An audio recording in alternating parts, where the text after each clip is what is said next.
Hey guys, I'm Jerusha and you're watching Jerusha Couture TV. Please excuse the mess. I was just Louis Vuittoning, but I found this. Yay!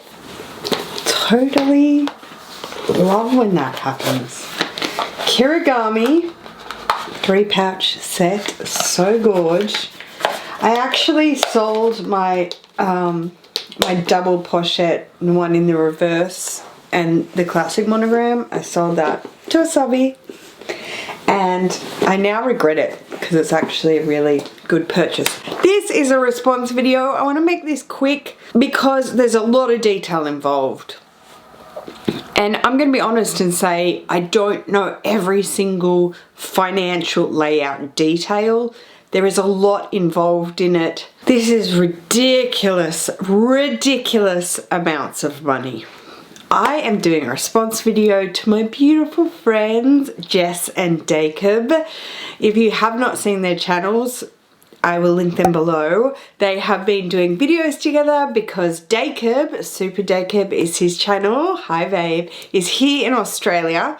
And I've seen this going around of this kind of viewpoint, especially with these Chanel price increases that are just continuously happening, but they're trying to catch up, they're chasing their tail, so on and so forth. That luxury is not luxurious anymore, and that's the point of some of their lives they were doing, and I'm just going to respond on that. The common kind of saying at the moment with people that, you know, invest and purchase luxury goods is that it's not a luxurious experience anymore. I agree on some levels. It's tricky. My response is I agree on some levels. I agree in some areas, very much so. Different points, I'll say that, and then I don't agree in other areas. So what Jess and Jacob were saying in this live video that's on her channel, they have so much information. Again, that's what I'm trying to say. I'm keeping it short because the information is really important. So who own these brands? What is involved with these brands? These are mega houses. These are owned by huge companies, okay? Massive amounts of money, and not just what you see here. For example, Jess and Jacob made the point that because of Chanel's, you know, price increases and so on and so forth, you know, it's really distasteful and it puts a bad taste in your mouth and you have to kind of grovel.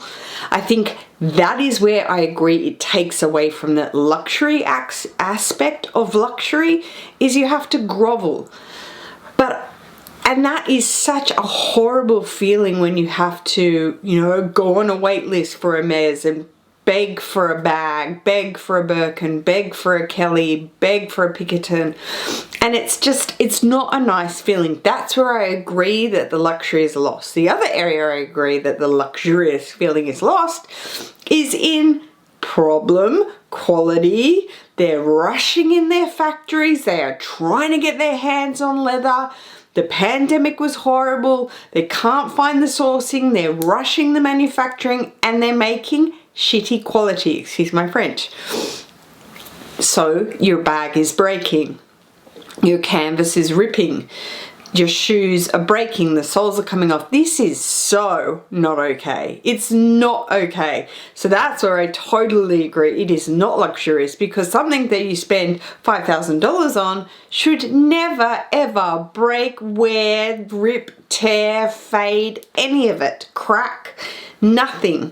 Okay, so that's where I definitely agree. The last point that I agree on is that the experience in store has currently become, in the last 3 years, high COVID, rubbish.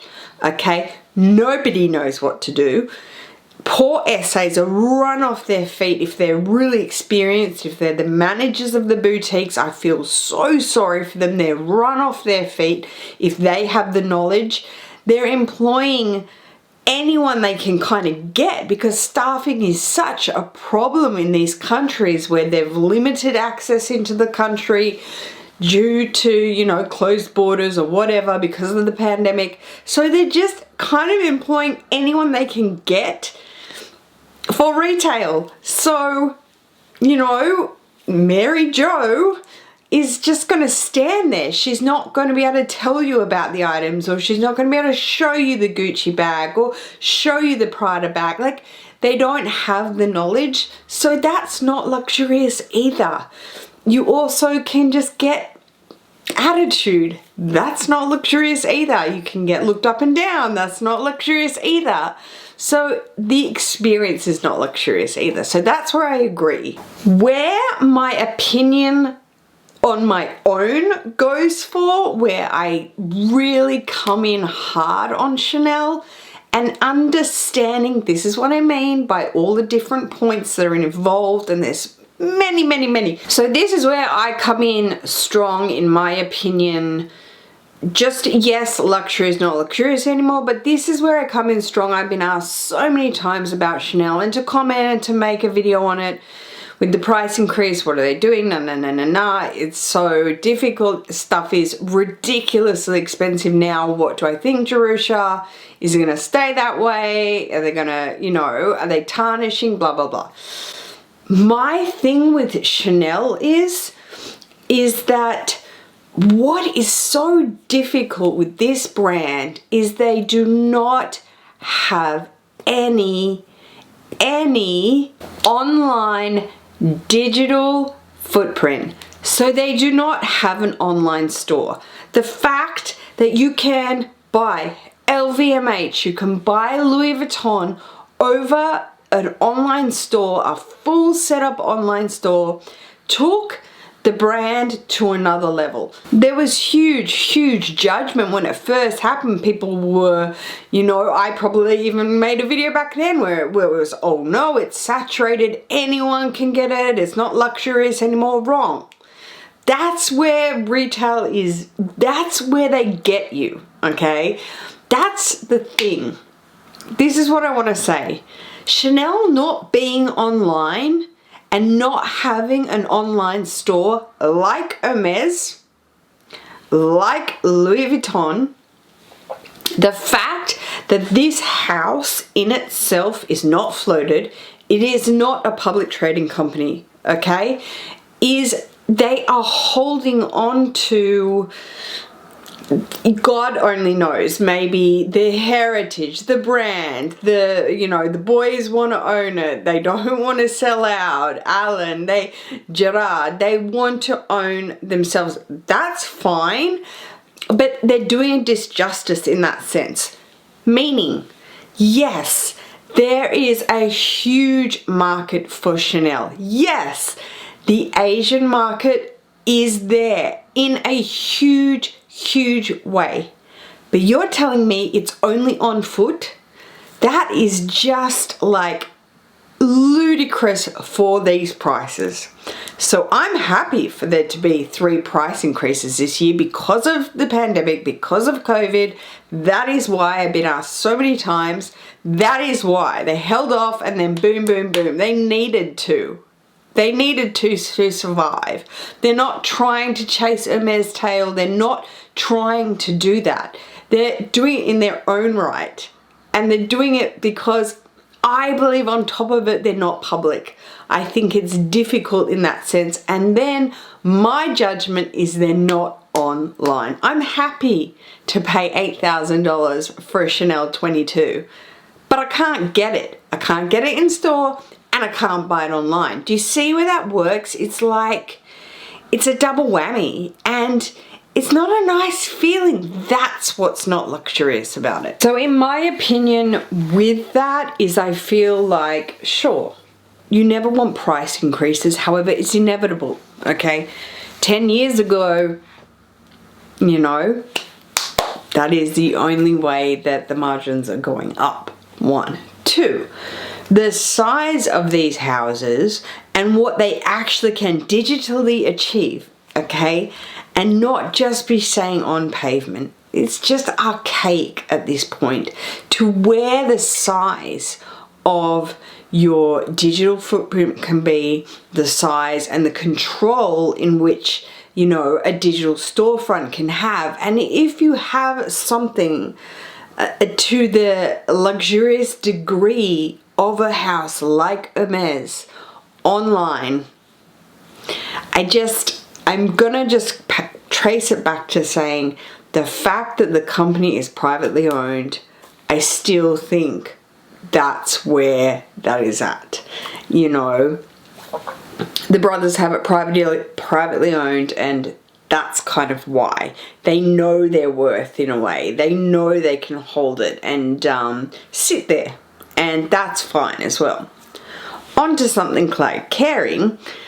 I think that what is so amazing about that conglomerate and the way that it is inclusive, I suppose, as a conglomerate, LVMH, Caring, they own multiple brands, right? So if you follow luxury, you know this usually.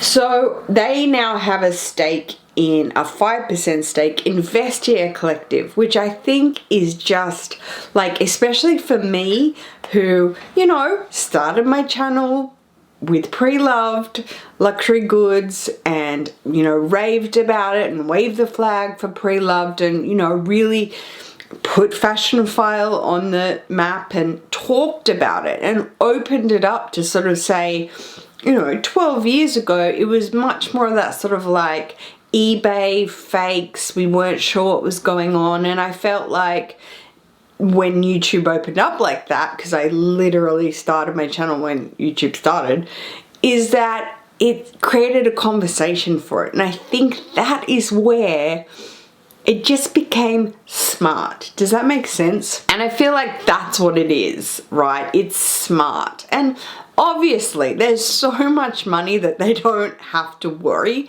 I think at the end of the day, when I get the questions asked about, like, will Chanel still be purchased? Of course it will.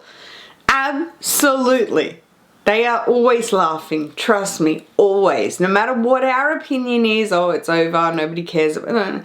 Everyone cares, and everyone will still care, and everyone will still purchase it, and luxury will still be a high-end commodity, because that's just the way the cookie crumbles. Promise you. I promise you. Because if I said right now, I will give every one of my subscribers and every one of my followers on Instagram a free Chanel mini, you would all want one. Okay, if I turned around to my cousin tomorrow and said, I'm going to give you an LV Speedy, she would scream. Because the want is always there, and that's what Hermes relies on, is the want for it. It doesn't necessarily mean it's less luxurious if you want for it. So you acquire one Birkin, you want, you know, that Birkin, the taste for wanting it, you acquire it, you get offered it, whichever way it comes, you know, Vestiaire Collective or from the boutique, Fashionophile or from the boutique. Once you get it and you hold it, you get the taste of what it feels like to own a Birkin and to feel the craftsmanship and to feel the leather. So therefore, you start to hang around the idea of a Birkin. You've got it. So it makes you get the flavor for it, and you start to hang out and see people with two Birkins or a Birkin and a Kelly, and that makes you grow from there, and you see what you can, you know, achieve and feel like with two. So you grow from there and you want two, excuse me. So that's what, you know, if you understand all of the little finite to what consumerism is, especially on this scale, okay? We're talking about huge amounts of money that people just, it's ridiculous, okay? I had a comment or a DM the other day on Instagram just saying, I literally cannot compute or comprehend this kind of money. I honestly can't. I have only just been able to acquire a car funding wise, and you're talking about handbags that are worth more than my car, and it's a handbag. Now, obviously, there is multiple facets, multiple layers of, you know, society, wealth, income, things of that nature, inheritance, whatnot. And what you decide to spend it on is what you decide to spend it on. But this sort of stuff is just not normal. But I'm telling you right now, what Chanel is doing and what it can do is not going to break it. No. Because its clients, whether they are, you know, a huge, you know, Asian sector that are buying it, that's fine. That's culturally, that's their thing, that's what they want to do, fine. They have the funds to do it, and they have the funds to do it securely and in a really big way. Really big. And for a private company like that, they can keep holding at that level for as long as they want if they're getting the income that way. For floated companies, LVMH, Kering, things like that, they have got shareholders. They've got to stretch, they've got to reach. To have an online store and to have a footprint like that, I think was so incredibly necessary, and I think it opened up a world for that house, for the design house of Louis Vuitton and all their other departments, which are massive. The size that conglomerate owns are massive. This is what I mean by the finite things, like what the share trade is at is, you know, what the income and the net take on these companies is insane. So to hear something like that Kering just put 5% into Vestiaire, you know, Kering is the conglomerate that owns Gucci and Balenciaga, Alexander McQueen, YSL, that is a conglomerate of those design houses. And the fact that they just put stakes into Vestiaire, which is consignment, I think it's a really nice, good move. It puts a nice taste in your mouth. And then the news that Chanel has now put stakes into Farfetch is very, very interesting. Interesting how so? Maybe they're testing the water. Maybe they're seeing not only are they making money off the pre-loved market with Farfetch, and Farfetch prices for the pre-loved are astronomical, and that's just a massive markup in a crazy way. I've had people write and say, how come a Birkin on Farfetch consignment, like pre-loved, is like $58,000? Because they can, and because of the size, the absolute size of the conglomerate, they can do it. So the fact Chanel just bought stakes, that's just, I don't know, it makes me think they want to just have a little taste in the situation. But to answer, in response to Jess and to Jacob and everybody who's had a little say on this, that luxury is not luxurious anymore, I think my answer is no, it is still luxurious. And at the end of the day, people are still gonna buy it. And at the end of the day, the want, the taste is still going to be there. It will always win. Simple as that. Luxury will always win, because as the generations come up, as the product comes up, as the influence comes up, that is it. Period. It will always win. That is my take on the subject. Mwah! My love to Jess and Jacob. Hi guys, I wish I could get down there to Melbourne to come and give you guys big hugs. We have a lot going on right now in our family. If you watched my video, we have had a loss in our family and it's been very, very difficult. But all my love to them. Thank you so much for taking the time to watch this video. Leave me your opinions below, because they did that and they just get an overwhelming response of opinions, and that's fantastic. There is nothing wrong with conversation. So many people write to me and be like, oh, you know, guru gossip or purse forums or blah, blah, blah, saying this. That's good. It creates a conversation. I'm never against it. You want to come and slander me on Guru Gossip about how fat I've gotten after kids or anything like that, okay, that's useless. But if you want to talk about brands, designer bags, what you don't like, what you do like, leather versus canvas, that's amazing. That is helpful and it's educational. So please leave your comments below. If you like these sort of videos where I reply and have an opinion, give me a thumbs up. Let me know in the comments below because I'll do it. Love having a chat. If you haven't subscribed to my channel already and wish to do so, that would be great, guys. There is a button below. I would super appreciate that. I will see you in my next video. Take care. Peace.